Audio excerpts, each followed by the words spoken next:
Alright, let's talk about the show Chief of War, starring Jason Momoa. Little disclaimer. Going to the show, thinking that the lead is going to be Jason Momoa, the guy who played Aquaman, I wasn't thrilled. Yeah, I thought it was going to be one of those, little war movies that are made for kids. I hope I don't offend anybody with this, but that's just my opinion, okay? But turns out, not a bad show. Not a bad show. A little bit of background about the show. So, the show is a realistic depiction between intertribal wars of different islands of the modern day Hawaii. The whole area is divided into 4 main islands. Each island is sort of a governance. All 4 islands have different bloodlines, right? They're ruled by families. For hundreds of thousands of years, they've mostly fought with each other, and there have been times of peace, and mostly there have been times of war. That's why I was interested in the whole thing, because it is more or less historic, and it gives us a glimpse into what the world for those people would have been like. The language is very realistic, right?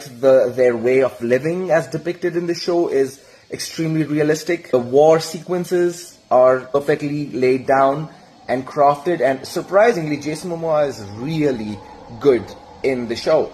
And he really does look like a Hawaii or a Maori warrior. He's actually one of the sons of one of the chieftains of one of the islands.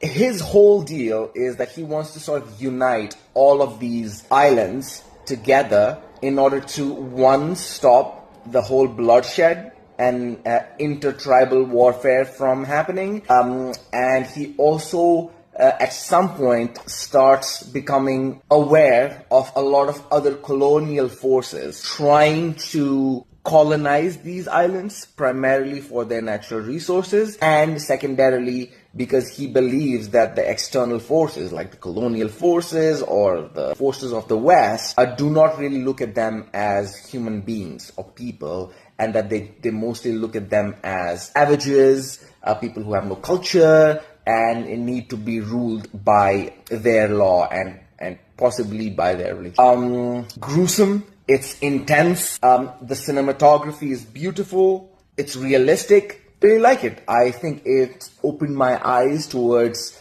the happenings of that part of the world, primarily because a lot of times we're just bombarded by historic events that happened in the Western world that we hear about, talk about, read about, study about, right? There's very little literature, I think, out there that talks about indigenous people of the Americas or in a lot of other places of the world.